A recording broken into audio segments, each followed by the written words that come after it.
एक चिड़िया ने बताया कि यह 3 बातें जीवन में याद रखने पर कभी औलाद पर संकट नहीं आता, धन की हानि नहीं होती और अपनों से कभी धोखा नहीं मिल सकता। तो दोस्तों, इस कहानी को ध्यान से सुने और समझे। तो चलिए कथा शुरू करते हैं। लेकिन आगे बढ़ने से पहले आपको बता दें कि गरुड़ पुराण में कहा गया है कि कथा हो या सीख, अगर बीच में छोड़ दिया जाता है तो वह पाप की श्रेणी में आता है। तो आपसे निवेदन है कि वीडियो को अंत तक पूरा देखें, और अगर आप एक सनातनी हैं तो वीडियो को लाइक करके चैनल को सब्सक्राइब जरूर कर लें। तो चलिए कथा शुरू करते हैं। पुराने समय की बात है। टीकमगढ़ राज्य के राजा का एक बेटा हुआ था जिसका नाम था सिद्धार्थ राजकुमार। सिद्धार्थ का एक नियम था, वे अपने साथ एक सेवक को लेकर बेस बदलकर रात में नगर में घूमा करते थे और नगर में घटने वाली समस्त घटनाओं को देखकर उन पर मनन किया करते थे। राजकुमार सिद्धार्थ के पिता बहुत वृद्ध हो चुके थे, इसलिए एक दिन उनकी मृत्यु हो जाती है। उसके बाद राजकुमार सिद्धार्थ को ही वहां का राजा बनाया जाता है। राजा बनने के बाद भी राजकुमार ने अपने नगर में घूमना बंद नहीं किया। हां, इतना जरूर था, पहले उनके साथ एक सेवक रहता था, अब वे अपने साथ एक मंत्री को रखते थे। एक दिन राजकुमार सिद्धार्थ और उनके मंत्री बेस बदलकर नगर में घूम रहे थे। जब वे एक गली से होकर गुजर रहे थे तो उन्हें घर के अंदर से कुछ स्त्रियों के बोलने बतला की आवाज आती है। राजा और मंत्री दरवाजे से सटकर खड़े हो जाते हैं और अंदर झांक कर देखते हैं तो उन्होंने देखा कि 3 सुंदर सुंदर युवतियां आपस में बात कर रही थीं। बातों से लग रहा था वे तीनों आपस में बहने बहने हैं। वे तीनों अपनी अपनी पसंद के बारे में बातचीत कर रही थीं। बड़ी बहन कहती है, बहनों, मुझे तो स्वादिष्ट भोजन खाने का बड़ा शौक है। मैं तो अपना विवाह किसी राजा के रसोइये से कराऊंगा, दिष्ट भोजन खाने को मिलता रहे। तब मझली वाली कहती है, हे बहनों, मैं तो अपना विवाह किसी राजा के बड़े अधिकारी से करना चाहती हूं। अगर मेरा विवाह राजा के मंत्री से हो जाए, सेनापति से हो जाए या कोतवाल से हो जाए तो मैं अपने आप को बहुत धन्य समझूंगी। छोटी बहन उनकी बातें सुनकर चुपचाप बैठी रही। तब उन दोनों बहनों ने अपनी छोटी बहन से पूछा कि बहन, तुम चुपचाप कैसी बैठी हो, तुम भी अपनी पसंद बताओ। तो छोटी बहन कहने लगी, बहना, आओ, मेरा काम नौकर चाकर से नहीं चलेगा। मैं तो अपना विवाह राजा से करूंगी ताकि तुम दोनों के पतियों पर मैं हुक्म चला सकूं। और मैं इतना चाहती हूं कि राजा से मेरे एक ऐसा बेटा पैदा हो जो हंसे तो फूल झड़े, रोए तो आंखों से मोती टपके, जिसके एक ओर के केस सोने के हो तो दूसरी ओर के चांदी के। बस ऐसा मेरा सपना है। छोटी बहन की बात सुनकर वे दोनों बहनें ठट्ठ मारकर हंसने लगीं और कहने लगीं, बहन, तू तो हमेशा पागलों की तरह बात करती है। तीनों बहनों की बातचीत राजा और मंत्री द्वार पर खड़े सो रहे थे। तीनों की बात सुनकर राजा को बड़ा आश्चर्य होता है। राजा ने मंत्री से कहा, मंत्री जी, इस घर को अच्छी तरह से पहचान लो और कल सुबह इन तीनों बहनों को दरबार में बुलवा, मुझे इनसे कुछ पूछना है। मित्रों, राजा की आज्ञा का पालन हुआ। अगले दिन मंत्री ने तीनों बहनों को राजा के दरबार में बुला लिया। राजा ने देखा कि उन तीनों में से जो सबसे छोटी बहन थी, जो कह रही थी कि मैं राजा से ब्याह करूंगी, वह बहुत सुंदर थी। राजा उसकी सुंदरता पर मुग्ध हो जाता है। उसके बाद राजा ने उन तीनों से पूछा कि कल रात आप अपने घर में क्या बात कर रही थीं? सच सच बताना, तुम तीनों की बातचीत कल मैंने अपने कानों से सुनी थी। अगर तुमने गलत बोलने की कोशिश की तो तुम्हें राजकीय दंड दिया जाए। अब वे बातें तो उन स्त्रियों के बीच की बातें थीं, उन्हें भला वे राजा के सामने कैसे जाहिर करती? राजा ने जब उस रात की बातों के बारे में पूछा तो वे तीनों शर्मा गई। लज्जा के कारण उनकी जुबान बंद हो गई। राजा के पूछने पर उन्होंने कहा कि हमें कुछ याद नहीं है कि हमने क्या कहा था। राजा ने कहा, आप सब कुछ छोड़कर हमें फिर से वही बातें बताइए और हम तुम्हारी इच्छाओं को पूरा करने का प्रयास करेंगे। इस प्रकार मजबूर होकर के उन तीनों ने रात में हुई बातचीत को राजा के सामने कह सुनाया। तीनों की बातें सुनकर राजा बहुत प्रसन्न हुआ। उसने तुरंत अपने रसोइयों को दरबार में बुलाया और इन तीनों में से जो बड़ी बहन थी, उसका हाथ उस रसोइये के हाथ में दे दिया और कहा, रसोइये से आज से यह तुम्हारी पत्नी है और आज से तुम्हारा यह धर्म है कि तुम इसे स्वादिष्ट भोजन बनाकर खिलाओगे। उसके बाद राजा ने अपना एक मंत्री बुलाया और मझली बहन का हाथ उसके हाथ में दे दिया। छोटी वाली से कहा, कि तुम्हारी यह इच्छा थी कि तुम्हारा विवाह किसी राजा से हो, सो मैं यहां का राजा हूं। तुम्हें मैं अपनी पत्नी के रूप में स्वीकार करता हूं। यह सुनकर के छोटी बहन बहुत प्रसन्न हुई। राजा ने आदेश कर दिया कि अभी इसी समय मेरे विवाह की तैयारी शुरू की जाए। राजा तो उठकर चला गया। उसके बाद राजा के जितने भी कर्मचारी थे वे सब शादी की तैयारी में जुट जाते हैं। उधर उन तीनों बहनों के विवाह की तैयारी होने लगी। छोटी बहन का विवाह बड़ी धूमधाम के साथ वहां के राजा से हो गया। बड़ी वाली का विवाह साई रसोइये से हो गया और बीच वाली का विवाह वहां के एक मंत्री से हो जाता है। तीनों बहनें अपने अपने पतियों के पास रहने लगी। छोटी बहन को रानी बनाकर राजा के महलों में पहुंचा दिया गया। मित्रों, यह देखकर उन दोनों बहनों को छोटी वाली रानी के भाग्य से जलन होने लगी। वे दोनों जब इकट्ठी होती थीं तो इस तरह सोचती थी कि हे बहन, छोटी वाली तो सचमुच रानी बन गई और हम अपनी इच्छा का बर पाकर भी उसकी नौकरानी बनकर रह गई है। हमारी छोटी बहन इतनी कौन सी हूर की परी है जो उसको राजा ने अपनी रानी बना लिया। मझली वाली कहने लगी, बहन, बुरा तो मुझे भी लग रहा है। राजा ने उसमें ऐसा क्या देख लिया जो उससे शादी कर ली। कही हुई बातों का क्या है। आदमी हर तरह की बातें सोचता है और करता है। मेरी समय से तो छोटी वाली नहीं बल्कि तुम रानी बनने के योग्य थी।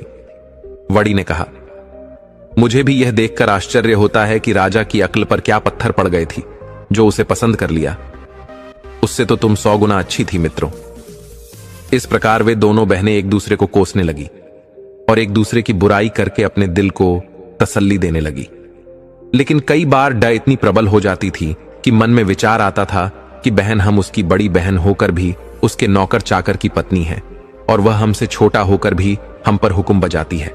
हम और हमारे पति उसके एक इशारे पर नाचने लगते हैं। इस तरह की बातें कर करके दोनों दिन रात अपनी छाती को जलाती रहती थी। कई बार सोचती थी कि उसे खत्म कर दिया जाए या राजा की नजरों में उसे गिरा दिया जाए, तभी हमारे मन को शांति मिलेगी। वे दिन रात इसी उपाय में लगी रहती थीं। वे जब भी अपनी बहन से मिलने जाती थीं तो अपनी हैसियत का ख्याल नहीं करती थी, बल्कि वह अपनी बहनों से इस तरह मिलती थी कि उन्हें ऐसा न लगे कि वह उसे नीचा दिखा रही है। लेकिन छोटी बहन अपनी दोनों बहनों से बहुत प्रेम करती थी। सभी लोग जानते थे कि दोनों नौकरों की पत्नियां हैं और उसकी बहन रानी है।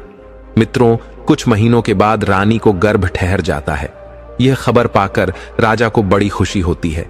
इधर छोटी वाली बहन से मिलने में दोनों बहनें भी पहुंच जाती हैं और कहती हैं, बहन, इस बात की बड़ी खुशी हुई है कि तुम मां बनने वाली हो। अब तो हम दोनों बहनें ही बच्चे के जन्म तक तुम्हारी देखभाल करेंगे। रानी ने कहा, इससे अच्छी बात हमारे लिए और क्या हो सकती है। तुम मेरी बड़ी बहनें हो, मेरी मां के समान हो। तुमसे बढ़कर भला मेरी देखभाल कौन कर सकता है। तुम अपने पतियों के द्वारा यह आवेदन राजा के सामने पेश कर दो। आशा है कि वे इसे स्वीकार कर लेंगे। मित्रों, उन्होंने अपने पतियों के द्वारा राजा से आवेदन किया। राजा ने कहा, ठीक है, यह बात हम रानी से पूछकर ही आपको बताएंगे। राजा ने अपनी रानी से पूछा तो वो खुशी खुशी तैयार हो गए। अब तो राजा ने उन दोनों बहनों के लिए रानी के पास रहने और उसकी देखरेख करने की अनुमति दे दी। वे दोनों बहनें रानी के पास महल के अंदर रहने लगी। अब उन्हें अपनी दुष्टता का प्रदर्शन करने का पूरा मौका मिल गया था। इधर जब रानी के बच्चे का जन्म होने का समय आता है तो उन्होंने सारी दास दसियों को वहां से हटा दिया। इधर रानी ने एक बहुत ही सुंदर पुत्र को जन्म दिया। पुत्र को देखकर उन दोनों बहनों की जलन और भी चौगुनी हो गई। चुपचाप उन दोनों ने उस बच्चे को महल के बाहर ले जाकर एक कंबल में लपेटकर एक लकड़ी के संदूक में रखकर नदी में बहा दिया और वहां से एक मरा हुआ कुत्ते का बच्चा उठाकर रानी के पास लाकर रख देती है और महल की सभी दास दसियों को बताया कि रानी ने एक मरे हुए कुत्ते के बच्चे को जन्म दिया है। ये बात सुनकर सभी हैरान रह जाते हैं। इधर राजा को जब यह मालूम हुआ तो वह भी क्रोध से लाल पीला हो जाता है। राजा कहने लगा कि ऐसी स्त्री का मैं क्या करूंगा जो कुत्ते के बच्चों को जन्म देने वाली है। मैं तो इस रानी को मरवा दूंगा। राजा को ऐसा कहता देखकर मंत्री ने उसे समझा बुझाकर शांत किया। इधर वो संदूक नहर में बहता हुआ जाने लगा। नहर जो थी वो राजा के बगीचे से होकर जाती थी। बगीचे की रखवाली के लिए जो सिपाही नियुक्त किया गया था, उस सिपाही का घर भी नहर के किनारे बना हुआ था। उसने नहर में जाते हुए एक लकड़ी के संदूक को देखा तो उसे निकाल लिया। उस संदूक को खोल कर देखा, उसमें एक अत्यंत सुंदर तेजवान बालक लेटा हुआ था। बालक को देखकर सिपाही बड़ा हैरान होता है कि इस बालक को नहर में भला किसने छोड़ दिया है। उस सिपाही ने ज्यादा सोच विचार नहीं किया कि बच्चा नहर में किसने डाला है, क्यों डाला है। उसके भी कोई संतान नहीं थी, इसलिए वह उस बच्चे को उठाकर अपनी पत्नी के पास ले आया और बोला, भाग्यवान, आज हमें भगवान ने एक बच्चा दिया है। बच्चे को पाकर उसकी पत्नी भी बड़ी खुश हो जाती है। उस दिन के बाद बिना किसी से चर्चा किए उस सिपाही की पत्नी उस बच्चे का पालन पोषण करने लगती है। धीरे धीरे 1 वर्ष बीत जाता है। उधर दूसरे वर्ष रानी ने फिर एक और पुत्र को जन्म दिया। इस बार भी उसकी बहनों ने उसी तरह की दुष्टता करके बच्चे को बाहर ले जाकर नहर में फेंक दिया और रानी के पास एक मरी हुई बिल्ली का बच्चा लाकर रख दिया। बिल्ली को देखकर राजा का क्रोध सासवा छूने लगता है। पूरे राज्य महल में फिर से मातम छा जाता है। राजा इस बार रानी को मार देना चाहता था। राजा को अत्यंत क्रोध देखकर मंत्री ने फिर उसे समझाया और रानी को मारने से बचा लिया। अब धीरे धीरे राजा और राजमहल के लोगों की नजरों में रानी के लिए सम्मान कम होता जा रहा था। मित्रों, आपको बता दें, किस बार वह नहर में बहता हुआ बच्चा उसी सिपाही को मिल जाता है। उसने दूसरा बच्चा भी ले जाकर अपनी पत्नी को दे दिया और उसे अपने बच्चे की तरह पालने लगी। कुछ दिनों बाद रानी ने एक और बच्चे को जन्म दिया। इस बार रानी ने एक बेटी को जन्म दिया था, लेकिन उस रानी की दुष्ट बहनों ने उस बेटी को भी पहले की तरह उठाकर नहर में फेंक दिया। वो बेटी भी उसी माली के हाथ लगती है और अपनी बच्ची की तरह उसका भी पालन करने लगते हैं। इधर राजा अपना क्रोध इस बार नहीं रोक पाया, क्योंकि रानी की दुष्ट बहनों ने रानी के पास एक मरी हुई छछूंदर को रख दिया था। राजा सोचने लगा कि इस रानी की वजह से तो हमारी पूरे नगर में बदनामी हो गई है। सब लोग यही कह रहे हैं कि रानी तो कुत्ते बिल्लियों को पैदा करती है। लगता है कोई कुल कलंकिनी राजा के घर में आ गई है। अब तो मैं इसको बिल्कुल नहीं छोड़ूंगा। इधर राजा की मनसा को भली भांति समझने के बाद में उस मंत्री ने हाथ पैर जोड़कर निवेदन करके रानी को मारने से बचा लिया। मंत्री ने कहा, महाराज, इसमें रानी का क्या दोष है? इसे जान से मारने के बाद भी आपके घर में बेटा बेटी नहीं हो जाएंगे। इसीलिए उचित यही होगा कि आप रानी को मारने की बजाय रानी के पास जाना छोड़ दें। राजा ने कहा, मंत्री जी, अगर तुम कहते हो तो मैं रानी को जान से नहीं मारूंगा, लेकिन मैं इसको सजा जरूर दूंगा, और ऐसी सजा दूंगा जो मृत्यु दंड से भी बढ़कर कष्टकाक होगी। इस बार सजा के बारे में मैं तुम्हारी कोई बात नहीं सुनूंगा।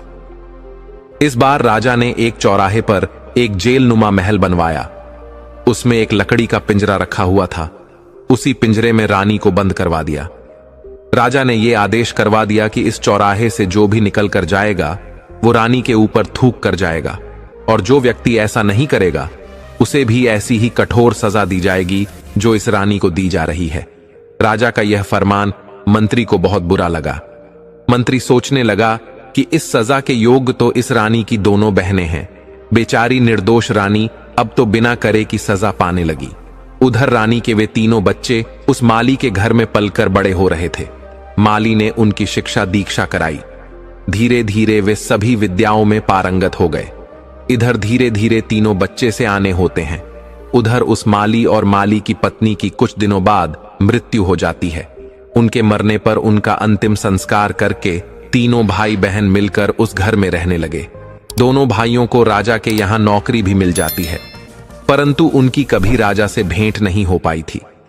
एक दिन दोनों भाई शिकार खेलने को जाते हैं। उनकी बहन घर में अकेली थी, सिर्फ उसकी 2 दासियां उसके साथ थीं। उसी समय उसके यहां एक बड़ी मां आती है और उससे कहती हैं, बेटी, मैं तुम्हारे यहां कुछ समय के लिए ठहरना चाहती हूं। लड़की ने तुरंत अनुमति दे दी।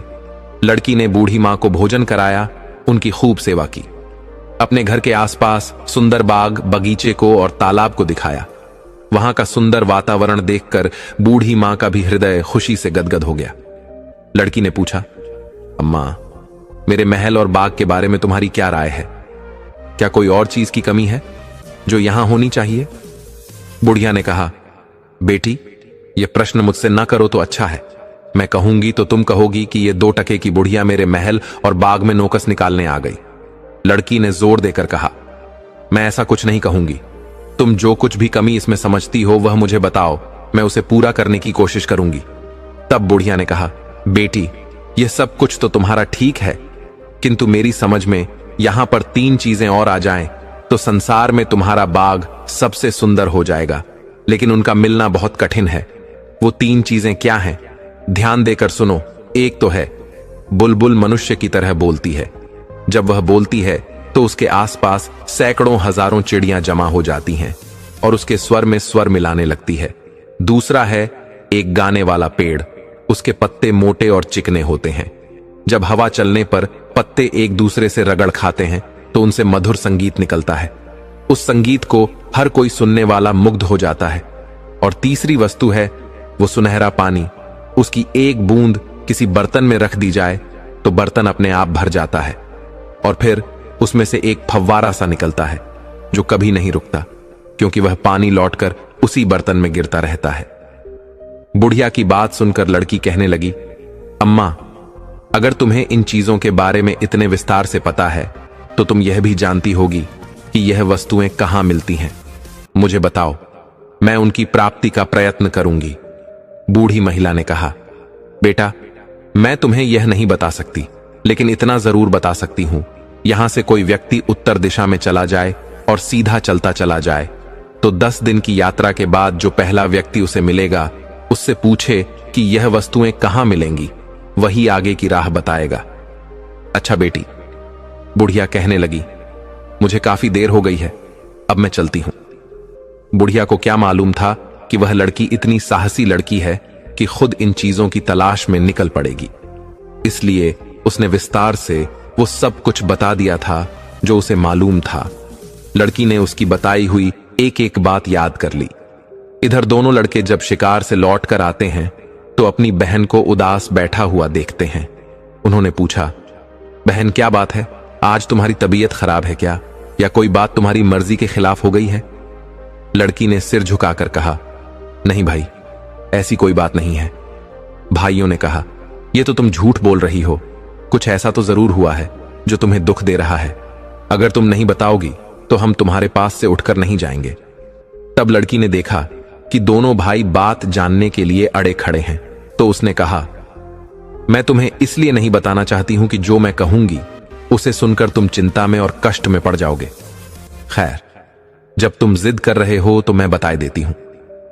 हमारे पिता ने यह महल हमारे लिए बनवाया था और अपनी समझ शेष में सुंदरता और सजावट की कोई चीज की कमी नहीं रखी थी, लेकिन अभी भी इसमें कुछ कमियां हैं। किंतु आज मुझे 3 चीजों के बारे में मालूम हुआ है।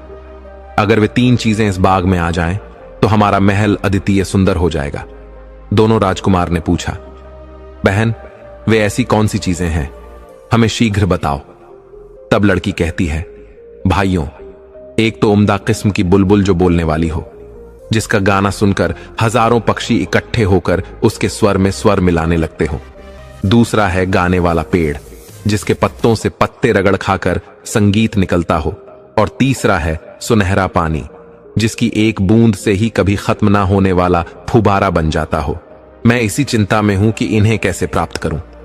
दोनों राजकुमारों ने पूछा, बहन, अगर तुम हमें यह बता दो कि ये तीनों चीजें कहां और किस दिशा में मिले तो हम तुम्हें ढूंढ कर लाकर देने का प्रयास करेंगे। मित्रों, इस प्रकार अगले दिन उनमें से जो बड़ा राजकुमार था वह अस्त्र शस्त्र लेकर घोड़े पर बैठकर वह तीनों चीजें लेने के लिए चल देता है। तो लड़की रोने लगती है और कहने लगी, भैया, मैं कितनी दुष्ट हूं जो अपने शौक के लिए तुम्हें मुसीबत में फंसा रही हूं। मैं अपनी मांग वापस लेती हूं, अब कभी भी इन चीजों का जिक्र नहीं करूंगी, तुम मत जाओ। तब बड़े राजकुमार ने कहा, बहन, एक बार कमर कसकर मैं पीछे नहीं हटता। अगर मैं नहीं जाऊंगा तो हमेशा मेरे दिल में यह बात खटकती रहेगी कि मैं कायर हूं। मित्रों, राजकुमार ने अपनी बहन को एक खंजर दे दिया और कहा कि जब तक यह खंजर ठीक है मैं सकुशल हूं, लेकिन अगर इसमें से खून की बूंदें टपकने लगे तो समझ लेना मैं जीवित नहीं हूं। यह सुनकर के वे दोनों बहन भाई उदास होते हुए कहने लगे, भाई, तुम ऐसी खतरनाक यात्रा पर मत जाओ। लेकिन बड़े राजकुमार ने एक भी नहीं सुनी। उसने फौरन घोड़ा दौड़ा दिया और सीधी उत्तर दिशा की ओर चलता चला गया। चलते चलते 20 दिन का सफर तय कर लिया। तभी उसे एक अजीब सा दृश्य दिखाई दिया। उसने देखा कि एक झोपड़ी सी बनी हुई थी। उसके बाहर एक बूढ़ा आदमी बैठा हुआ था। उसके बाल बर्फ की तरह सफेद थे। उसकी दाढ़ी, मूछें और बहुएं इतने बढ़ गए थे कि उसका पूरा शरीर ढक गया था। उसके हाथ और पैरों के नाखून बहुत बड़े बड़े हो गए थे। उसने अपना शरीर एक चटाई से ढक रखा था। उसके ऊपर उसके बाल पड़े हुए थे। राजकुमार देखकर समझ गया कि वह कोई तपस्वी साधु है जो ऐसे दुर्गम और निर्जन स्थान में अकेला बैठा है। जरूर उन चीजों के बारे में यह साधु जानता होगा। राजकुमार घोड़े से नीचे उतरा और उसने उस वृद्ध तपस्वी के पास जाकर प्रणाम किया। तपस्वी ने प्रत्युत्तर में कुछ कहा, लेकिन उनकी आवाज राजकुमार को समझ में नहीं आई, क्योंकि तपस्वी बालों से पूरी तरह ढके हुए थे। राजकुमार ने फौरन अपनी जेब से एक छोटी सी कैंची निकाली और कहा, तपस्वी महाराज, आपके बालों की वजह से आपकी आवाज मेरे समझ में नहीं आ रही है। यदि आप आज्ञा दें तो मैं आपकी दाढ़ी, मूछ और बालों को काट दूं। तपस्वी ने इशारे से कह दिया। हां, राजकुमार ने उनके सारे बाल काट दिए। अब तो साधु का चेहरा बिल्कुल बदल गया था। राजकुमार ने कहा, तपस्वी, यदि मेरे पास दर्पण होता तो मैं आपको जरूर दिखाता कि बालों के कटने के बाद आप बूढ़े से जवान हो गए हो। राजकुमार की ऐसी बातें सुनकर तपस्वी मुस्कुराया और बोला, बेटा, मैं तुम्हारी सेवा से प्रसन्न हूं। अब बताओ, इतनी दूर किस लिए आए हो? मैं तुम्हारी क्या मदद कर सकता हूं? तब राजकुमार ने बताया कि साधु महाराज, मैं बहुत दूर से उम्दा किस्म की बुलबुल गाने वाला पेड़ और सुनहरा पानी लेने आया हूं। आप मुझे बताएं कि यह वस्तुएं मुझे कहां मिलेंगी। राजकुमार की बात सुनकर साधु चुप हो गया। राजकुमार ने पूछा, महाराज, आप चुप कैसे हो गए? कृपया कुछ तो बताइए। यदि नहीं पता है तो आप मना कर दो। तब तपस्वी ने कहा, पुत्र, मुझे पता तो है, लेकिन मैं तुम्हें इसलिए नहीं बताना चाहता कि तुम्हारी सेवा के बदले मैं तुम्हें मुसीबत में डालना नहीं चाहता। वहां का मार्ग बड़ा कठिन है। सैकड़ों लोग वहां गए, लेकिन कोई लौटकर नहीं आया। इसीलिए मैं तुमसे कहता हूं, जहां से आए हो वहां वापस चले जाओ। राजकुमार ने कहा, बूढ़े बाबा, मैं जाने के लिए नहीं आया हूं। मुझे अपना कार्य पूरा करना है। मैंने अपनी बहन को वचन दिया है। इसमें चाहे मेरी जान ही क्यों ना चली जाए। तुम मुझे वहां तक पहुंचाने का रास्ता बता दो, बाकी मैं देख लूंगा। तुम मेरे युद्ध कौशल पर विश्वास करो। तपस्वी ने कहा, बेटे, यही तो मुश्किल है कि तुम्हें युद्ध कौशल दिखाने का अवसर ही नहीं मिलेगा। तुम्हें जो जो शत्रु मिलेंगे वे सामने से मुकाबला नहीं करते हैं, बल्कि छुपे तौर पर वार करते हैं। राजकुमार ने कहा, मैं छुपे तौर पर वार करने वालों से भी निबट अच्छी तरह से जानता हूं। आप मुझे वहां जाने वाला रास्ता बता दीजिए। बस मित्रों, तपस्वी ने उसे बहुत समझाया, लेकिन राजकुमार ने अपनी जिद नहीं छोड़ी। तब तपस्वी ने अपने झोले में से एक गेंद निकाली और कहा, मुझे तुम्हारे जीवन का बहुत अफसोस हो रहा है, लेकिन तुमने जिद पकड़ ली है तो अपना भला बुरा तुम स्वयं ही जानो। तुम घोड़े पर सवार होकर के इधर को जाओ और उस गेंद को भूमि पर गिरा दो।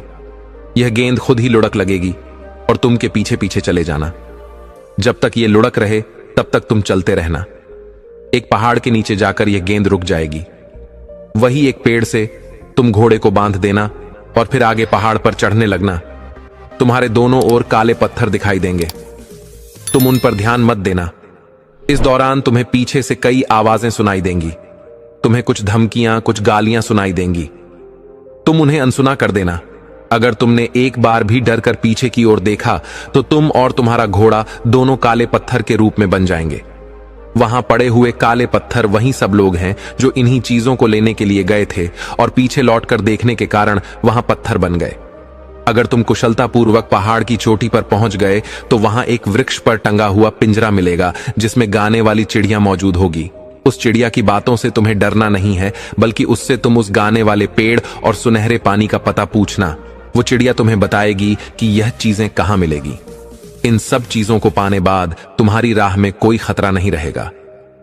बेटे, मैंने यह सब तो तुम्हें जरूर बता दिया, लेकिन अब भी मैं यही कहता हूं कि तुम वापस लौट जाओ। मैं साफ साफ देख रहा हूं, तुम वहां तक नहीं पहुंच पाओगे। उससे पहले ही काला पत्थर बनकर रह जाओगे।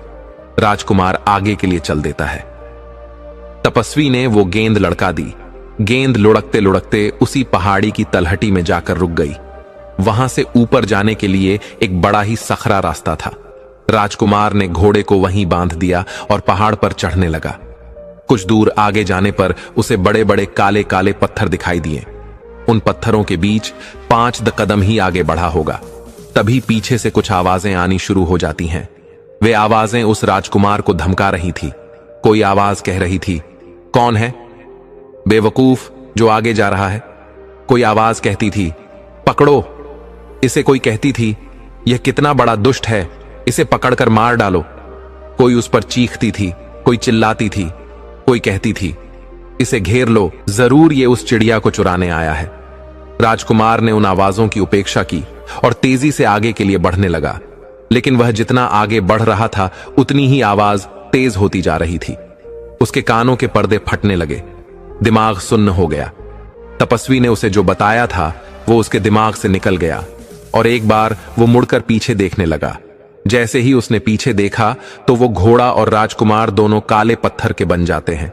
इधर अपनी बहन को राजकुमार जो खंजर देकर गया था कि मेरी मृत्यु होने पर इस खंजर से खून टपकने लगेगा। राजकुमारी उस खंजर को रोजाना म्यान से निकालकर देखती थी, लेकिन उधर जैसे ही राजकुमार काला पत्थर बना वैसे ही उसे खंजर से खून टपकने लगा। यह देखकर राजकुमारी जोर जोर से रोने लगी, सिर पटक पटक कर कहने लगी, हाय भैया, मेरी नादानी से तुम्हारी जान चली गई। न जाने किस मनहूस घड़ी में वो कमबख्त बुढ़िया यहां आई थी। वो ना यहां आती और ना मैं इस झंझट में पड़ती। मैंने उसके साथ अच्छा व्यवहार किया, लेकिन उसने मुझे लालच में डाल दिया। हे भगवान, तू मेरे भैया को जिंदा घर लौटा दे, चाहे मेरी मौत भेज दे। भैया ना रहे तो मैं चिड़िया और पेड़ और उस पानी का क्या करूंगी। मुझे कुछ नहीं चाहिए, मुझे सिर्फ मेरा भाई चाहिए। लड़की को रोता देखकर उसका दूसरा भाई भी रोने लगता है और कहने लगा, बहन, अब रोने धोने से कोई फायदा नहीं। मैं जो कहता हूं तुम वो करो। मैं पता लगाऊंगा कि भैया किस प्राकृतिक कारण से मरे, या किसी शत्रु ने उन्हें घेर कर मारा है। किसी ने उन्हें मारा होगा तो मैं उसे जिंदा नहीं छोड़ूंगा। भैया की मौत का बदला जरूर लूंगा। बहन ने अपने उस दूसरे भाई को बहुत समझाया और उसे रोकने का प्रयास किया, मगर वह भी नहीं रुका। बहन बोली, मैंने एक भाई तो खो दिया है, दूसरे को मौत के मुंह में नहीं जाने दूंगी। बड़े भैया तुमसे कोई कम बहादुर नहीं था, लेकिन फिर भी वो मुसीबत में पड़ गए। वो तो मुझे अपनी कुशलता का हाल जानने के लिए खंजर भी देकर गए थे। तुम्हारा हाल मुझे कैसे पता चलेगा। तब दूसरे राजकुमार ने अपनी बहन को एक मोतियों की माला दी। उसने कहा, देखो बहन, इस माला के सारे मोती अलग अलग हैं। जिस दिन इनके मोती एक दूसरे से चिपक जाएंगे तो समझ लेना कि मैं दुनिया में नहीं हूं। ऐसा कहकर के दूसरा राजकुमार भी घोड़े पर बैठ करके चल देता है और 20 दिन की यात्रा करके वो उन्हीं आर्षि के पास पहुंच जाता है। आर्षि को प्रणाम करके उसने पूछा कि आप मुझे बता सकते हैं कि बोलने वाली चिड़िया और गाने वाला पेड़ और सुनहरा पानी कहां मिलेगा। तपस्वी ने कहा, बेटा, वो राह तो बड़ी खतरनाक है। तुम वहां जाने की बात छोड़ दो और घर वापस लौट जाओ। वहां अभी तक जितने भी लोग गए हैं कोई भी लौट कर नहीं आया है। कुछ दिन पहले एक नौजवान आया था, देखने में बिल्कुल तुम्हारे जैसा था। मैंने उसे भी बहुत समझाया, वह भी नहीं माना और वह भी अभी तक लौट कर नहीं आया है। तब राजकुमार ने जवाब दिया, वो मेरा बड़ा भाई था और यह मैं जानता हूं कि अब जीवित नहीं है, लेकिन मैं यह नहीं जानता कि वह कैसे मरा है। किसी प्राकृतिक कारण से मरा है या किसी दुश्मन ने उसे घेर कर मारा है। तब वह सिद्ध तपस्वी कहता है, मैं तुम्हें बताता हूं, बहुत से आदमी मेरी चेतावनी के बावजूद भी उस रास्ते पर चले जाते हैं और काले पत्थर बन जाते हैं। तुम्हारे भाई के साथ भी यही हुआ है। तुम मेरी बात मानो और घर लौट जाओ, वरना तुम भी काले पत्थर बनकर रह जाओगे। लड़के ने कहा, तपस्वी जी, अब मैं तो बत आगे निकल आया हूं, पीछे लौट के जाने के बारे में मैं नहीं सोच सकता।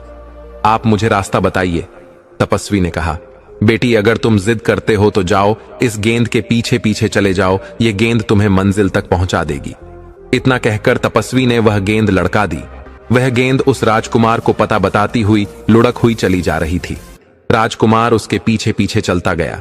कुछ देर चलने के बाद वो गेंद एक पहाड़ की तलेटी में जाकर रुक गई। दूसरे राजकुमार ने घोड़ा वहीं पर छोड़ा और उस पहाड़ी के ऊपर चढ़ने लगा।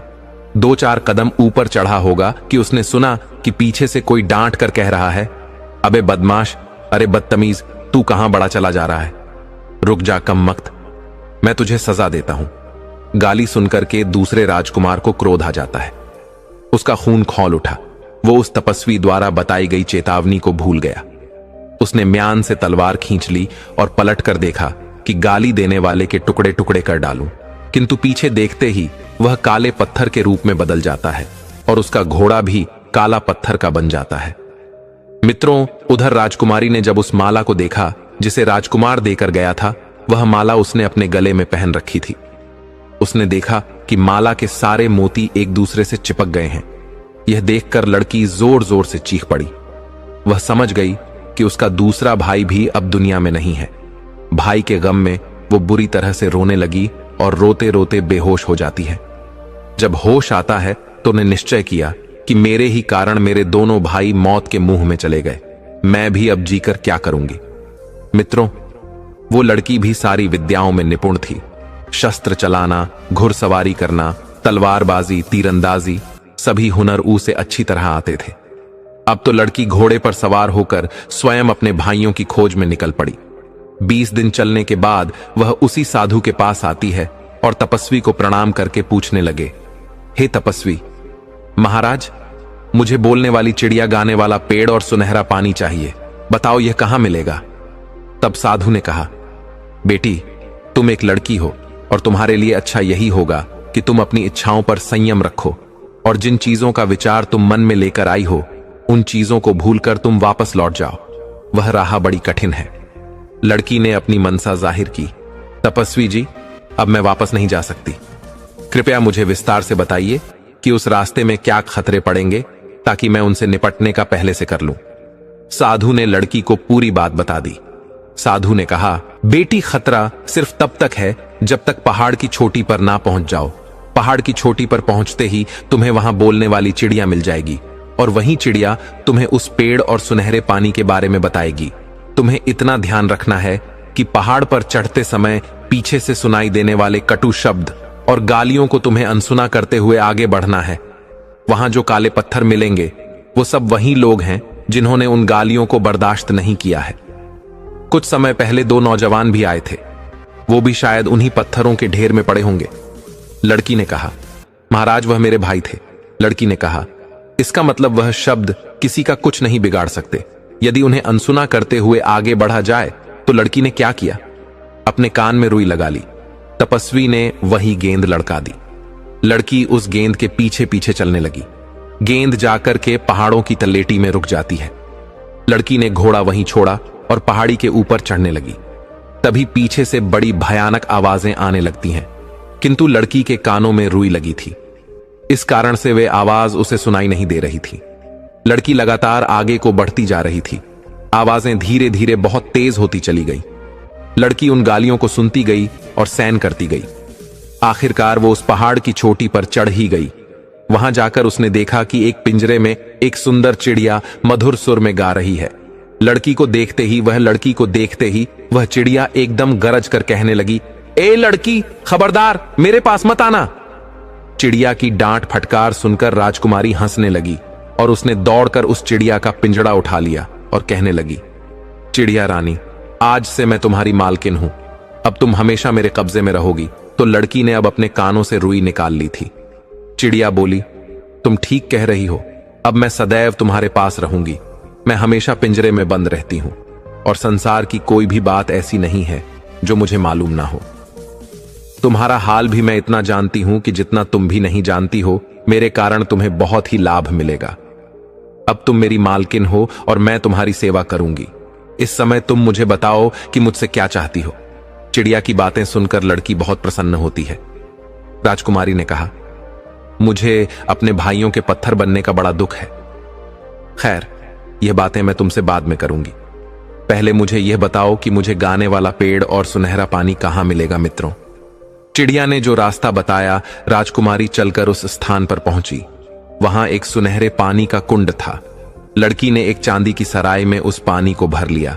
फिर उसने चिड़िया से गाने वाले पेड़ के बारे में पूछा तो चिड़िया ने कहा, तुम्हारे पीछे की ओर जो बड़ा सा जंगल है, इसी में वो गाने वाला पेड़ मिलेगा।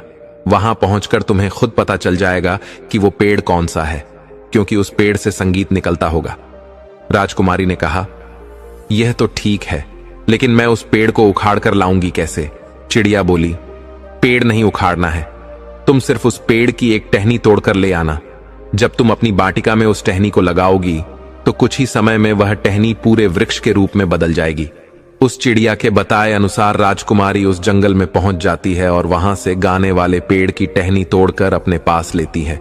राजकुमारी को अब तीनों चीजें प्राप्त हो चुकी थीं, लेकिन उसे अपने भाइयों का सबसे ज्यादा ख्याल अपने दिमाग में बना हुआ था। उसने चिड़िया से पूछा, चिड़िया रानी, मेरे दोनों भाई रास्ते में काले पत्थर बने पड़े हैं, क्या मैं उन्हें फिर से जीवित कर सकती हूं? मैं तो यह भी नहीं जानती कि उन काले पत्थरों में मेरे भाई कौन से हैं।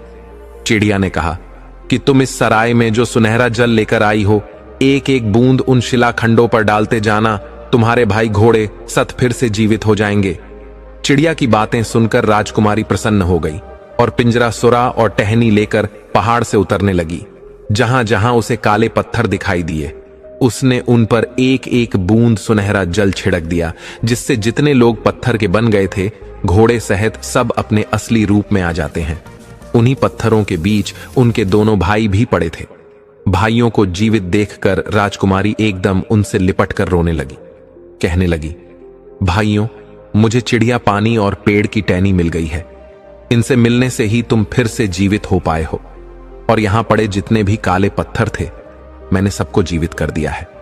मित्रों, वे सब राजा राजकुमार राजकुमारी का धन्यवाद करने लगी कि तुमने हमें जीवन दान दिया है। हम आजीवन तुम्हारे आभारी रहेंगे और तुम्हारी आज्ञा का पालन करेंगे। राजकुमारी बोली, मैंने तुम लोगों पर कोई एहसान नहीं किया है। मैं अपने भाइयों को जिंदा करना चाहती थी। उसमें अगर तुम्हारा भी लाभ हो गया तो यह तो बड़ी खुशी की बात है। अब तुम लोग अपने अपने निवास स्थानों के लिए चले जाओ। मित्रों, इधर राजकुमारी और उसके दोनों भाई अपने अपने घोड़े पर सवार होते हैं। दोनों राजकुमारों ने एक एक चीज ले ली। एक ने पानी की सराय ले ली, तो दूसरे ने गाने का पेड़, और राजकुमारी ने चिड़िया का पिंजरा ले लिया। बाकी जितने भी लोगों को राजकुमारी ने जीवन दान दिया था, वे सब उनके पीछे पीछे चलने लगे। राजकुमारी और दोनों राजकुमार जब तपस्वी साधु की कुटिया पर उनका धन्यवाद करने के लिए आए, तो साधु अपनी कुटिया से गायब हो चुके थे। वो तपस्वी इतने ही काम के लिए वहां मुद्दतों से बैठा हुआ था। उन तपस्वी साधु की सहायता से ही आज राजकुमारी को तीनों चीजें प्राप्त हुई थीं। राजकुमारी अपने दोनों भाइयों के साथ अपने घर पर आ जाती है और उसके मकान के सामने जो उसके बगीचे का हिस्सा था, राजकुमारी ने उसे उस भाग में उसे बोलने वाली चिड़िया के पिंजरे को लटका दिया। चिड़िया ने जैसे ही बोलना शुरू किया, उसके आसपास हजारों पक्षी आकर के जमा हो गए और वो चिड़िया के सुर में सुर मिलाने लगी। राजकुमारी ने थोड़ी दूर पर उस गाने वाले पेड़ की टहनी भी लगा दी थी। कुछ ही दिनों में वह विशाल पेड़ भी तैयार हो गया। अब हवा चलने पर उसके पत्तों की रगड़ से उसमें संगीत की धुनी फूट थी। राजकुमारी ने एक संगमरमर के पत्थरों से बाग में एक कुंड बनवाया। उस कुंड में वो सुनहरा पानी डाल दिया। कुछ ही देर में वो पानी से कुंड भर गया और उसमें से एक पानी का फुबारा उठकर खड़ा हो गया। मित्रों, कुछ ही समय में उस बगीचे की चर्चा पूरे शहर में होने लगी। सारे शहर के लोग तमाशा देखने के लिए राजकुमारी के बाग में आने लगे। धीरे धीरे पूरे शहर के लोग उन तीनों को जान गए और सब लोग राजकुमारी और उसके भाइयों से बहुत प्रेम करने लगे। एक दिन दोनों राजकुमार शिकार खेलने के लिए जाते हैं। सहयोग से उसी समय उसी जंगल में वहां का राजा भी शिकार खेलने के लिए आता है। अचानक दोनों राजकुमार राजा के सामने आ जाते हैं। दोनों राजकुमारों ने राजा को प्रणाम किया। वे दोनों राजकुमार इतने सुंदर थे कि उनकी सुंदरता को देखकर राजा उन्हें देखता ही रह जाता है। उसने उनका नाम और निवास स्थान पूछा। दोनों राजकुमारों ने हाथ जोड़कर कहा, महाराज, हम लोग आपके भूतपूर्व सिपाही के पुत्र हैं। हमारे पिता अब इस दुनिया में नहीं है। हम दोनों अपनी बहन के साथ जंगल के किनारे उस महल में रहते हैं जो मेरे पिता ने आपसे अनुमति लेकर बनवाया था। हमें वो इसलिए अच्छे वातावरण रखते हैं कि बड़े होकर के हम आपकी सेवा करें। राजा ने कहा, यह तो ठीक है, लेकिन लगता है तुम यहां शिकार खेल रहे थे। क्या तुम्हें मालूम नहीं था? यह साई शिकारगाह है और यहां कोई शिकार नहीं खेल सकता। दोनों राजकुमारों ने निवेदन किया, क्षमा करें महाराज, हमारे पिता की असम मौत हो गई है। हमारा निर्देशक कोई नहीं है, इसलिए हम लोगों का ज्ञान अधूरा है और अन्य नौजवानों की तरह हमसे भी भूल हो जाती है। मित्रों, राजकुमारों की राय भरी बातें सुनकर राजा मुस्कुरा जाता है। कहने लगा, पुत्रों, क्या तुम्हें शिकार खेलना भी आता है या नहीं? दोनों ने जवाब दिया, हाँ महाराज, हमें शिकार खेलना अच्छी तरह से आता है। आप हमें अवसर देकर तो देखें। तब राजा ने कहा, ठीक है, हम तुम्हें अवसर देते हैं। तुम हमें शिकार खेलकर दिखाओ मित्रों। दोनों राजकुमारों ने थोड़ी ही देर में खक, शेर और एक रीछ का शिकार करके राजा के सामने लाकर रख दिया। राजा उन दोनों राजकुमारों की वीरता देख बहुत खुश होता है और कहने लगा, हे पुत्रों, मैं तुम्हें तुम्हारी वीरता से अलग नहीं करना चाहता, इसलिए मैं चाहता हूं कि तुम लोग मेरे साथ महल में चलो, मेरे साथ भोजन करो। राजकुमारों ने कहा, महाराज, इस समय हम आपके साथ नहीं चल सकते, हम इस उद्दंडता के लिए क्षमा चाहते हैं। राजा ने आश्चर्य से पूछा, क्यों नहीं चल सकते? तो उन्होंने बताया कि हमारी एक बहन है, हम तीनों जो भी करते हैं तीनों की सलाह करते हैं, हम अपनी बहन की सलाह लेकर ही आपके यहां आ सकेंगे। राजा ने कहा, मुझे इस बात की बड़ी खुशी है कि तुम भाई बहन एक दूसरे की सलाह से काम करते हो। राजा ने कहा, ठीक है, आज तुम अपने घर जाओ और अपनी बहन से पूछकर कल तुम इसी जगह पर हमें आकर मिलना। इस प्रकार दोनों राजकुमार राजा से आज्ञा लेकर अपने घर चले आते हैं, लेकिन वह उस घटना के बारे में बातचीत करना अपनी बहन से भूल गई। अगले दिन जब वे फिर उसी जंगल में शिकार खेलने गए तो राजा ने फिर पूछा कि तुमने अपनी बहन से सलाह ली या नहीं? राजा के पूछने पर वे दोनों घबरा जाते हैं, एक दूसरे की ओर देखने लगे। उन्होंने कहा, महाराज, हमसे भूल हो गई, हम इस बात की चर्चा करना भूल गए। राजा ने कहा, कोई बात नहीं है, आज नहीं तो कल पूछ लेना। दोनों राजकुमार अपने घर आते हैं और अपनी बहन से कहते हैं कि बहन, आज हम शिकार खेलने गए थे तो हमें यहां का राजा मिला था और राजा ने हम दोनों को अपने आप भोजन पर बुलाया है। राजकुमारी ने कहा, यह तो तुम्हारे लिए सौभाग्य की बात है, लेकिन रुको राजा योगी, अग्निजल, इनकी उल्टी रीत इनसे बचकर चालियो, थोड़ी पालियो प्रीत। मैं उस बोलने वाली चिड़िया से पहले पूछ लूं कि राजा का निमंत्रण हमें स्वीकार करना चाहिए या नहीं।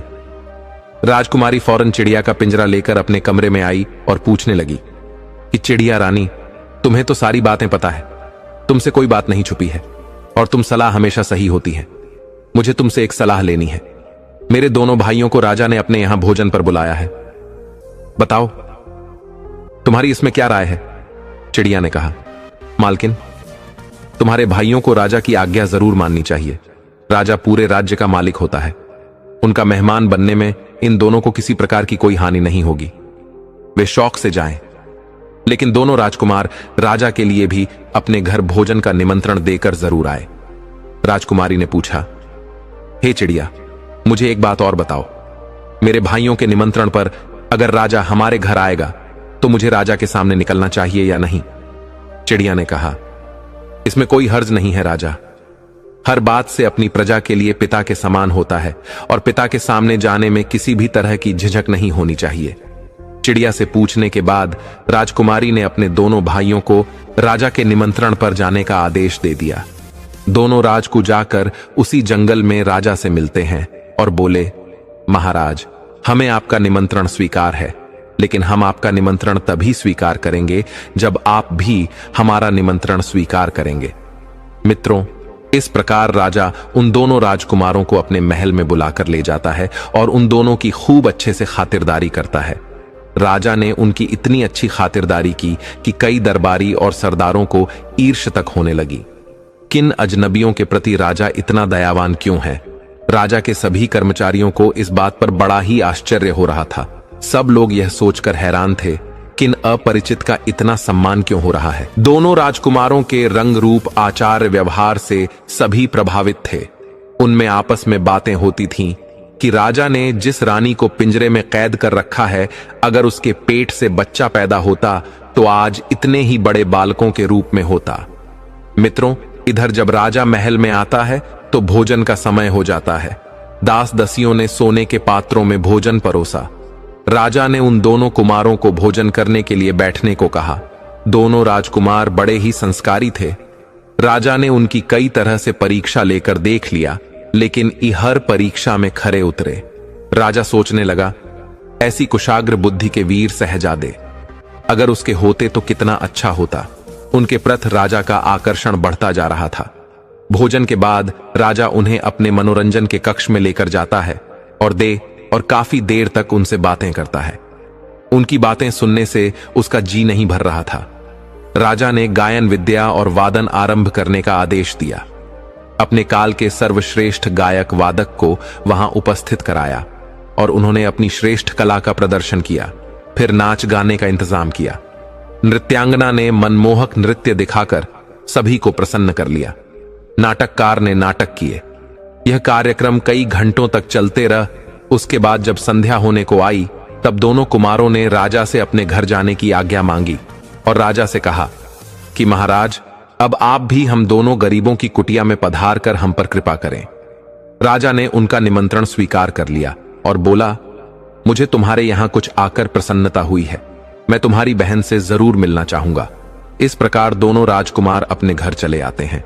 घर आकर उन्होंने अपनी बहन को बताया कि राजा ने सबके समक्ष हमारा बड़ा सत्कार किया और यह भी वादा किया कि कल शिकार से लौटकर वह हमारे घर जरूर आएंगे। अब हमें राजा की योग्य उत्तम भोजन की व्यवस्था करनी होगी। राजकुमारी ने कहा कि तुम चिंता मत करो, मैं बोलने वाली चिड़िया से सलाह लेकर सारा प्रबंध कर दूंगी। फिर वह चिड़िया का पिंजरा अपने कमरे में लेकर जाती है। उसने चिड़िया को पूरा हाल बताया तो चिड़िया ने कहा, मालकिन, यह तो बड़े सौभाग्य की बात है कि राजा साहब तुम्हारे घर आ रहे हैं। तुम उनके स्वागत सत्कार का जो भी प्रबंध कर सको वो उत्तम ही होना चाहिए, किंतु मेरे कहने से तुम एक विशेष भोजन बनाओ। तुम खीर का गाढ़ बनाना और उसके ऊपर मेवा की तरह जगह जगह मोतियों को बिछा देना। राजकुमारी बोली, यह कैसा व्यंजन हुआ? यह तो हंसों का नाम तो सुना था कि मोती खाते हैं, पर राजा मोती खाएगा यह समझ में नहीं आया। फिर इतने मोती मिलेंगे कहां? चिड़िया ने कहा, उसकी तुम चिंता मत करो। तुम्हारे बगीचे की पूर्व दिशा में एक पेड़ खड़ा है। उसी पेड़ की जड़ में, उस पेड़ की जड़ को तुम खुदवान तो उससे ढेर सारे मोती मिल जाएंगे। चिड़िया के कहने के अनुसार दो नौकरों को ले जाकर राजकुमारी ने उस पेड़ की जड़ को खुदवा। या तो उस पेड़ की जड़ में एक सोने का संदूक निकला जिसमें तरह तरह के आभूषण और सुंदर मोती भरे हुए थे। राजकुमारी यह देखकर बहुत खुश होती है। अब उसे चिड़िया पर बहुत अधिक विश्वास हो गया था। इधर राजकुमारी ने मकान की ऐसी सफाई कराई कि मकान चमकने लगा। समय दोनों राजकुमार बढ़िया कपड़े पहनकर घोड़ों पर सवार होते हैं और शाही शिकार गांव में पहुंच जाते हैं। शिकार गांव में कुछ देर तक उन्होंने राजा के साथ रहकर शिकार खेला, किंतु उस रोज गर्मी अधिक थी। धूप बहुत तेज पड़ रही थी, इसलिए उस दिन उन दोनों ने शिकार खेलना जल्दी खत्म कर दिया और अपने सैनिकों को वापस भेज दिया। राजा अपने दोनों सैनिकों के साथ उस कुमार के घर आता है। उधर जब राजा उनके द्वार पर आया तो राजकुमारी ने हाथ जोड़कर राजा को प्रणाम किया। राजकुमारों ने बताया कि यह हमारी बहन है।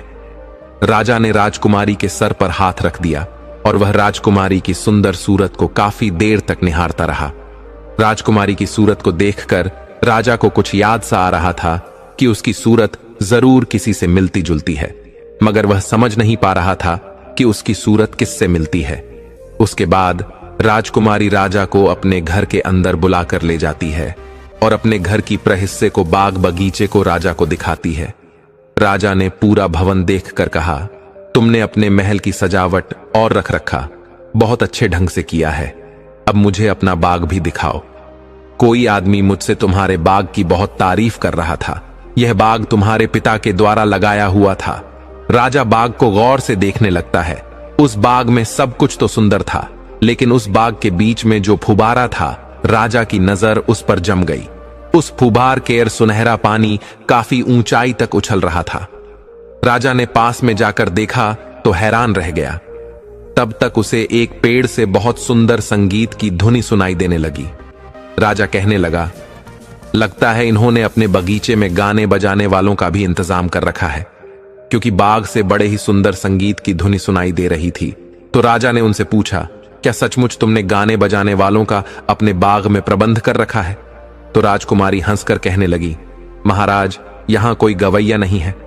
हमारे बगीचे में एक पेड़ है, इसके पत्तों की रगड़ से संगीत निकलता है। मित्रों, राजा उसे देखकर हक्का भक्का रह जाता है। वास्तव में पेड़ से संगीत निकल रहा था। राजा ने कहा, यह तो बड़ी अजीब सी चीज है। इनके जैसी चीजें तो मैं कल्पना भी नहीं कर सकता। तुमने यह कहां से पाई है? राजकुमारी ने कहा, महाराज, यह मत पूछो कि हमने कहां से पाई हैं। इन्हें मौत के मुंह से निकालकर हम लाए हैं। राजकुमारी ने राजा से कहा, मेरे पास एक और अजीब चीज है जिसे आप और देख लें। वो एक चिड़िया है जो आदमी की तरह बोलती है, और जब यह गाती है तो सारे पक्षी जमा हो जाते हैं और इसके सुर में सुर मिलाते हैं। राजा उस चिड़िया को बड़े ही गौर से देखने लगा। जब वह चिड़िया को देखता है तो फिर उसे बीती हुई बातें याद आने लगती हैं। फिर उस चिड़िया ने सारी कहानी उस राजा को सुनाई जो पहले बीत चुकी थी। तो राजा अब बातें सुनकर अपना सर पकड़ लेता है और कहता है कि यह सारी बातें तो हमें रानी की बहनों ने बताई थी, जो रानी की सगी बहनें थीं, क्योंकि वे उसकी शुभ चिंतक थीं। तब चिड़िया ने कहा, सरकार, यही तो भूल हुई है आपसे कि आपने उन्हें शुभ चिंतक समझा जब से उन्होंने देखा कि वे नौकरों से बहाई गई हैं और छोटी बहन राजरानी बन गई है तो जलकर मरी जा रही थी। उन दुष्टों ने इस बात का भी ख्याल नहीं किया कि रानी ने शादी के बाद भी उनसे बहनों जैसा प्रेम रखा था। रानी को मृत्युदंड दिलाने के लिए उन्होंने 3-3 बार सफेद झूठ बोला है। वह तो भला हो उस मंत्री का जिसके कारण रानी की जान बची है। रानी के प्रति अपने दुर्व्यवहार को याद करके राजा की आंखों में आंसू आने लगे। चिड़िया फिर बोली, सरकार, अपने सामने बैठे इन तीनों बच्चों को गौर से देखिए। ये तीनों बच्चे, पिल्ला बिल्ली का बच्चा और अंदर, जिन्हें आपकी रानी ने जन्म दिया था। रानी की दुर्दशा उनकी बहनों के कारण हुई है। रानी की बहनों ने इनके जन्म पर इनकी जगह मरे हुए जानवर रख दिए और इन्हें कंबल में लपेटकर टोकरी में डालकर नहर में फेंक दिया था ताकि यह डूबकर मर जाए और किसी को पता भी ना चले। किंतु भगवान को इन्हें जीवित रखना था। आपके दरबार का जो माली था उसने इन तीनों को नहर से निकलवा लिया क्योंकि उसके कोई संतान नहीं थी। इसलिए उसने इनका लालन पालन किया और अपनी संतान की ने पाल पोछ कर बड़ा किया। इन्हें भली प्रकार की शिक्षा दिलाई और इनके लिए यह महल बनवाया है सरकार। यह तीनों कोई और नहीं, आपकी रानी की संतानें हैं। तब राजा ने चिड़िया से कहा, चिड़िया, तुझे मैं किस तरह से धन्यवाद दूं?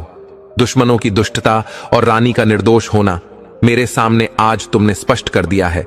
मेरे बच्चों को तूने पहचानवाया है। मैं बराबर सोचता था कि इन लड़कों के प्रति मन में अकारण ममता क्यों उपजती है। मैं उनकी बातों पर नाराज क्यों नहीं हो पा रहा हूं। इस प्रकार राजा ने अपने तीनों बच्चों को गले लगा लिया। चारों की आंखों में आंसुओं की धार बहने लगी। आज अपने बच्चों से मिलकर राजा बड़ा खुश होता है। राजा को ऐसा लग रहा था जैसे उसकी आत्मा लौट आई हो। फिर उसके बाद सबने मिलकर भोजन का आनंद लिया। कुछ देर बातें करने के बाद राजा ने कहा कि अब मैं महल को जाता हूं, कल फिर वापस आऊंगा। कल तुम लोगों को मेरे नहीं बल्कि अपनी माता के स्वागत के लिए तैयार रहना है। उसके बाद महल में रहने के लिए भी आपको चलना है।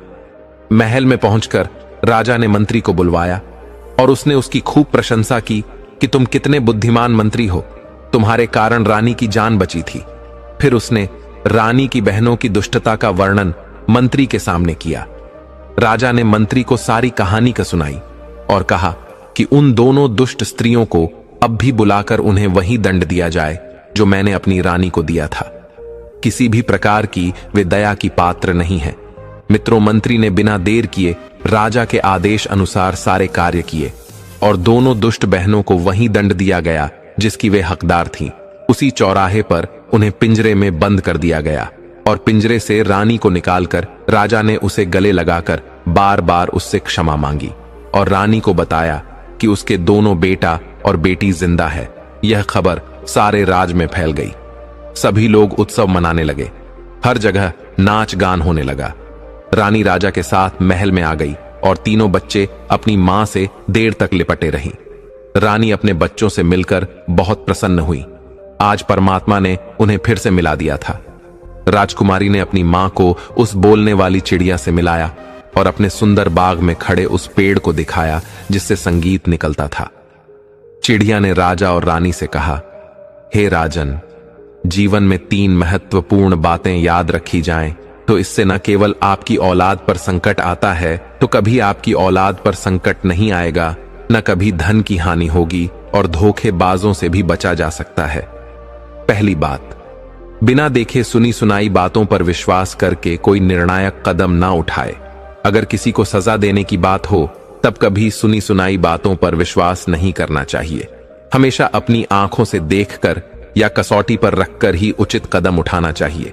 कई बार इस तरह के निर्णय से निर्दोष दोषी बन जाते हैं और गुनहगार बच जाते हैं। किसी भी काम में संयम और विवेक से निर्णय लेना चाहिए, चाहे वह धन के मामले हो या रिश्तों के जल्दबाजी या अंधविश्वास से बचना चाहिए। अपने निर्णयों से संतुलित रहना और सही समय पर सही निर्णय लेना आपको आर्थिक हानि से बचा सकता है और अपनों से धोखे की संभावना को कम कर सकता है। नंबर 2, कितना ही घनिष्ठ मित्र हो उस पर भी विश्वास नहीं करना चाहिए। हमेशा विश्वासी ही धोखा देता है। विश्वास तब करें जब उन्हें अपनी कसौटी पर परख ले और बीच बीच में उनकी परीक्षा करते रहे। नंबर 3, लोग धोखा इन 3 कारणों से देते हैं: ईर्ष बस, लोभ बस और अपमान बस। हमेशा ईर्ष रखने वालों से दूर रहिए। लोभी, लालची और कामी लोगों से दूरी बनाकर रखिए और किसी का अपमान मत करिए। आप हमेशा और आपका परिवार सदैव धोखों से और संकटों से बचा रहेगा। कभी धन की हानि नहीं होगी।